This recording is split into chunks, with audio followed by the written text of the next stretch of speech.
Assalamualaikum. Hi, hello. I am Arsene Mehrajuddin. Welcome to my channel, Arsene Mehrajuddin channel. Today's topic is how we increase oxygen concentration. हाहाकार मचा है सभी तरफ के oxygen concentration की deficiency हो रही है उन पेशेंटों में जिनको चेस्ट इन्फेक्शन हुआ, चाहे बैक्टीरिया से हुआ, चाहे एलर्जी से हुआ, चाहे वायरस से हुआ। ठीक, अब सिलेंडर जो थे ऑक्सीजन के वो भी अब ख़त्म हो गए और इंसान अब मर रहे हैं। ठीक, अब हम देखेंगे कि ये जो चेस्ट इन्फेक्शन ये किस वजह से होता है। वायरस से भी होगा, बैक्टीरिया से भी है, यानी माइकोबैक्टीरियम ट्यूबरकुलोसिस जिनको टीबी हम कहते हैं, टीबी पेशेंट्स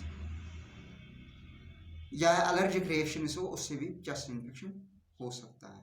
ठीक, ये जो वायरस होता है, ये बैक्टीरिया होता है, ये सांस के जरिए हमारे लंग्स पे पहुंचता है। लंग्स में जब पहुंचता है फिर एंड में एलोरस सैक पे पहुंचता है। एलोरस सैक जो होता है वो एक बैग लाइक होता है जहाँ पे एयर एक्सचेंज होती है। ठीक, यानी कार्बन डाइऑक्साइड एंड ऑक्सीजन की एक्सचेंज होती है। ठीक, वहीं पे ये वायरस और बैक्टीरिया पहुंचते हैं, फिर मल्टीप्लिकेशन करते हैं, अपनी जो जनरेशन है वो इंक्रीज करता है, इन्फेक्शन प्रोड्यूस करता है। ठीक, एक तो इन्फेक्शन होता है इस पार्ट पे एलोरल सैक में, ऊपर से इसमें म्यूकस होते हैं। वो जो म्यूकस होते हैं वो कहाँ से आता है? हम इनहेल जब करते हैं, हम लॉट ऑफ बैक्टीरिया इनटेक करते हैं एंड डस्ट पार्टिकल्स करते हैं। इन्हीं को हमारे इम्यून सेल्स, ये फॉरेन बॉडीज होती है, इन्हीं को हमें इम्यून सेल्स किल करती हैं और इनको म्यूकस में चेंज करती हैं। ठीक, फिर क्या होता है जब इस पे इन्फेक्शन होता है तो ये कॉन्ट्रैक्ट नहीं कर पाते और इसमें जो म्यूकस होता है वो इसी एल्वेओलर सैक पे रहता है। ठीक, फिर क्या होता है जो बलगम बनता है, ठीक, इसको आर्टिफिशियल ऑक्सीजनेशन दे दी जाती है और इसको वेंटिलेटर पर जड़ाया जाता है ताकि ये जो बलगम अंदर जमा है चेस्ट में वो हम बाहर निकालें।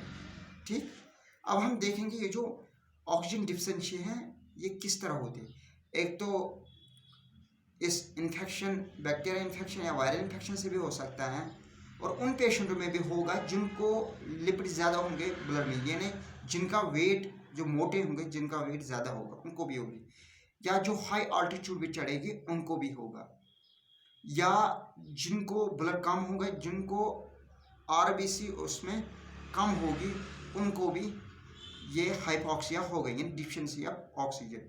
अब हम देखेंगे घर बैठ के हम किस तरह इसको इंक्रीज करेंगे, यानी हाइपोक्सिया को हम कैसे कंट्रोल करें, हम किस तरह ऑक्सीजन कंसंट्रेशन को इंक्रीज करेंगे। हमें क्या करना है, फर्स्ट हमें क्या करना है, प्रोन पोजीशन। हम मोस्टली पीठ के बल सोते हैं लेकिन हमें यहाँ प्रोन पोजीशन पेट के बल सोना है। जब हम सोएंगे हमें एक तकिया डायफ्राम के नीचे रखना है, दूसरा तकिया टांग के नीचे, फिर हमें लंबी सांस लेनी है इस तरह, पोजीशन भी इस तरह करनी है। दूसरा पॉइंट है कि हमें डी ब्रीथ लेनी है। ये ब्रीथ हम 20 बार या 10 बार ले सकते हैं दिन में 5 मिनट के लिए ऐसे।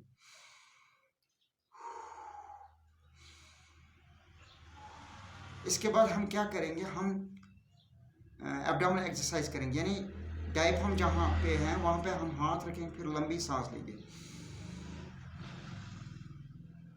पोजीशन भी यही होनी चाहिए जो मेरे नाक और मुंह की है। ठीक, इसके बाद हम क्या करेंगे, हम गर्म पानी से अपने आप को बाथ करेंगे, क्योंकि जो अंदर हमारे चेस्ट में म्यूकस होगा, ठीक है, वो थिन बच जाएगा और वो बाहर निकलेगा थूक के जरिए और हम सांस आसानी से ले सकते हैं। ठीक, इसके बाद हमें न्यूट्रिशन का खास ख्याल रखना है। न्यूट्रिशन हमें क्या लेना है, वो न्यूट्रिशन ज़्यादा लेना जिनमें एंटीऑक्सीडेंट्स ज़्यादा हो, क्योंकि एंटीऑक्सीडेंट्स कंट्रोल्स एनी इन्फेक्शन।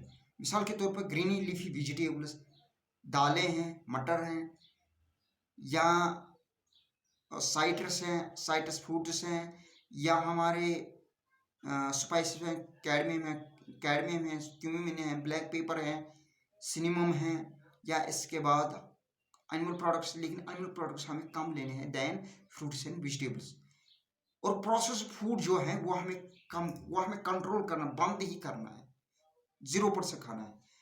मिसाल के तौर पर मिल्क है, दूध है, मीट है, वो हमें खाना है लेकिन कम दैन फ्रूट्स एंड वेजिटेबल्स, क्योंकि उनमें एंटीऑक्सीडेंट्स नहीं होते। ठीक, इसके बाद हमें उन चीज़ों से परहेज करना है जिनकी वजह से हमें चेस्ट इन्फेक्शन हो, यानी डस्ट, पॉलन है, एंड दिस ह्यूम हैं, फॉग हैं, या जहाँ पे कार्बन डाइऑक्साइड की या मीथेन गैस की कंसंट्रेशन ज़्यादा होगी वहाँ हमें परहेज़ करना है। Okay, thank you.